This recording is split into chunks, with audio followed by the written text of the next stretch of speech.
Okay, so on the eve of the 2022 Wimbledon final, let us just get it out of the way. Let's get down to the nitty gritty. We are going to see first time Grand Slam finalist in Nick Kyrgios take on the heavyweight champion of this event for the last decade and particularly the last 3 years, the three-time defending champion in Novak Djokovic.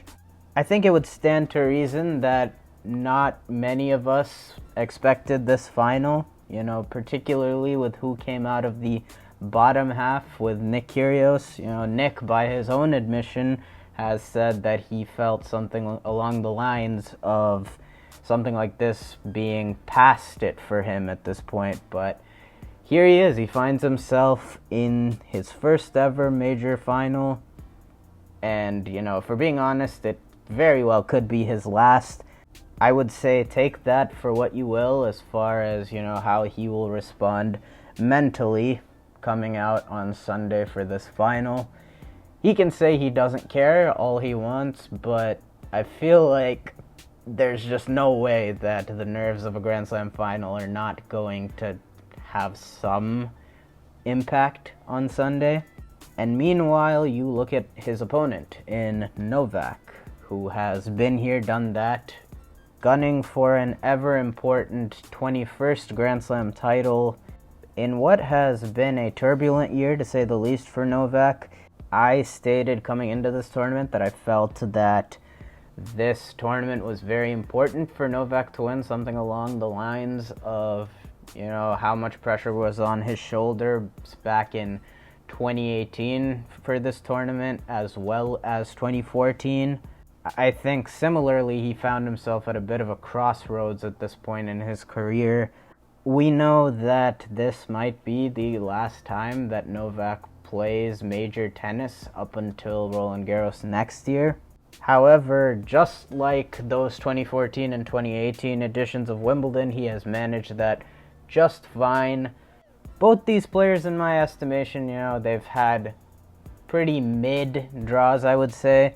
For Nick, I think that, after he beat Tsitsipas, which was a match that a lot of us had circled when this draw came out, you started looking ahead and, with RBA out, another casualty of, COVID at this year's Wimbledon. But even with him, it was definitely doable for Nick to make it deep, potentially to a first semifinal. And, well, without RBA there, he got a bit of a formality, I would say, in the quarters with Christian Garin and, navigated through a tricky match with Brandon Nakashima before that.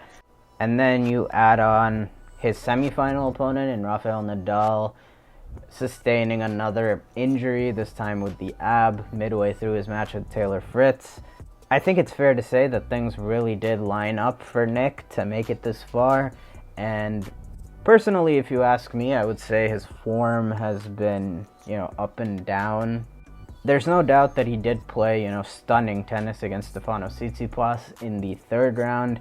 That was a terrific match, and as far as the tennis was concerned, not the other theatrics, but as far as the tennis was concerned, I think, it reflected well for both of them. Tsitsipas definitely showing his best stuff yet on grass this year, not perfect, but still definitely an improved player on grass. And the match they played was really high quality. You could make a case that Nick could have won this in straights.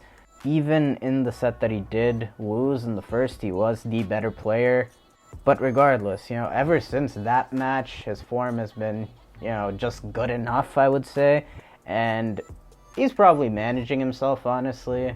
No need to really be all that dialed in against Nakashima and then Christian Garin. He was able to manage himself in and out of the tight parts of those matches. And now with Nadal having withdrawn from the semifinals, you would expect that Nick isn't going to run into another one of those breakdowns physically as he did at Wimbledon last year. As it is, Nick, I think, is in the best shape he's been in a while this year.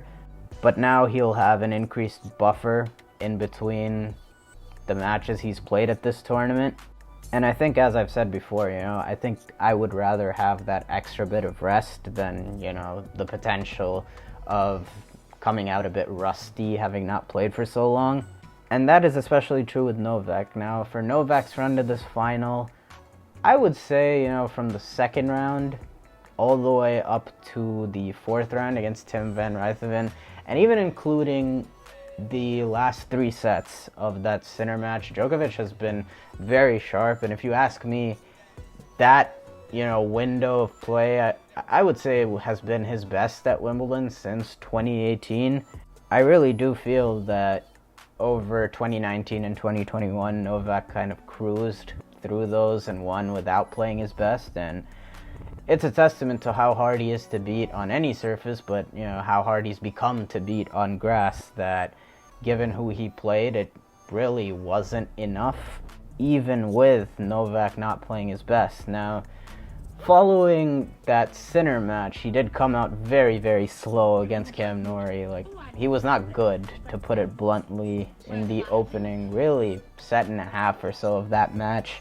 Did end up dialing in, late in that match.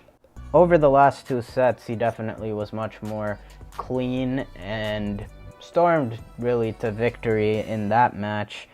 And regarding this matchup tomorrow in the final, here's what I gotta say. I really do feel that you kind of have to throw out those 2 matches from 2017 where Nick beat Novak both in straight sets in Acapulco and Indian Wells. The Acapulco match in particular, I do feel was a really great performance from Nick, and I believe that's easily the most aces anyone has served against Novak, at least over the course of 2 sets, because Nick served 25 aces in that match over the course of a 7-6, 7-5 win, I believe. But nonetheless, context matters there with how Novak at that point was really struggling. Now, am I saying that Djokovic at this event and at this point in his career is, the very peakiest of peaks for Novak? Absolutely not. But if Novak comes out in this final dialed in from the get-go, which, is kind of rare for him these days, he really has begun having this tendency of really using the first set as a feel-out. But if that is the case, I don't see this match going past 4 sets.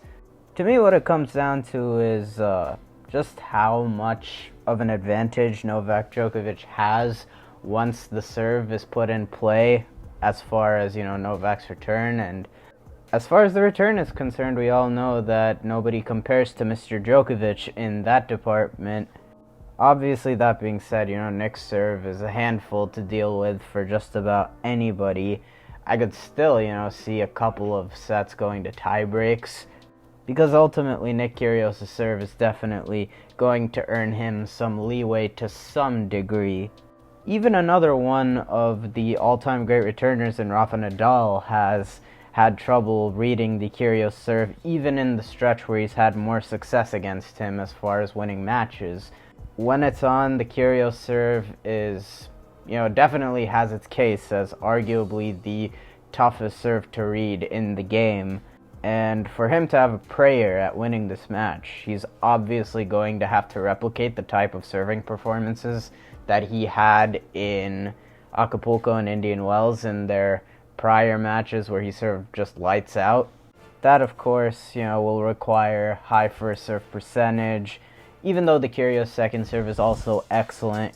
But, once the point gets started, it's obviously advantage Djokovic. I will say that Nick, in all his variety that he brings, ability to finish well up at net, as well as just all these different kind of spins he can throw at you, with his backhand being a bit of a bunt and it remaining, low to the ground, especially on grass. That contrasting with his forehand, which can be both heavy and get up high on you, as well as be his main mode of really finishing points off. And basically what I'm saying, with all this variety, I do think that he has a decent game to make Novak Djokovic uncomfortable. It has been at least somewhat of a viable game plan against Djokovic, is, junk balling him to an extent. not really giving him all that much pace, and Nick certainly has the tools to do that. But in a best-of-5 Wimbledon final, I just feel like Nick is going to have to go above and beyond in so many different areas of his game in order to pull this off. Meanwhile, Novak, I feel like he could just keep doing his thing. And eventually, the battering ram that he is, I just feel like it's going to end up wearing Nick down at some point. And you talk about, how Djokovic is going to have to deal with Kyrgios' serve. He's certainly much more equipped to do that than vice versa, because the Djokovic serve, it's common knowledge just how far that shot has become. And throughout these championships, if there is one thing, it is that Djokovic, through so many of these matches, has just settled into such a pretty much impenetrable force behind his first serve. And Nick, among players that have, a fair bit of notoriety, he is one of the worst returners on tour. And it's particularly off the forehand side, seeing all these Nadal-Kyrgios matches over the last couple of years, it's definitely been very obvious that Rafa has targeted that wing. And I feel like the book is out at this point as far as, how vulnerable he is on return on the forehand side. And that is certainly a serve that Djokovic is capable of hitting. He's become such an excellent spot server, and he can definitely take advantage of it to an even greater extent, with his serve being even better than Nadal's, both the first and second serve. And ultimately, the thing that makes for the biggest gap here, in my opinion, is how much of a discrepancy there is in between these two guys' return ability. I just don't see the Djokovic serve being put under all that much pressure and relying on winning tiebreaks against Novak. It may be Nick's only way of winning this, really, but it's also not the most dependable, especially on this court where his serve has, experienced so much more increased effectiveness. And on top of it, of course, no one can lock down like Djokovic when those pressure moments come about. So, all that combined, plus, the variable in this being Kyrgios' first slam final, I hope that he's able to deal with the nerves of it, but, we don't really know.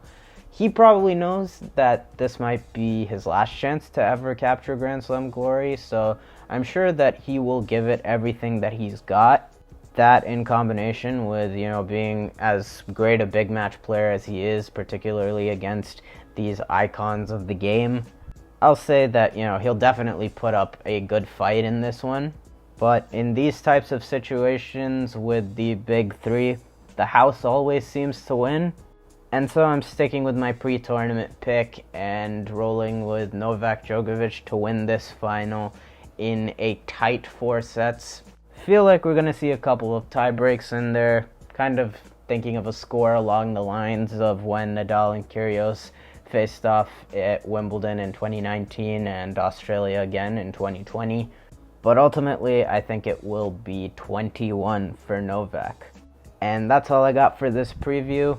If you made it this far in the video, thank you so much for watching. I hope that you enjoyed. If you did, it would be much appreciated if you could give this video a like, help it perform better in YouTube's algorithm, and also subscribe to the channel if you're not already.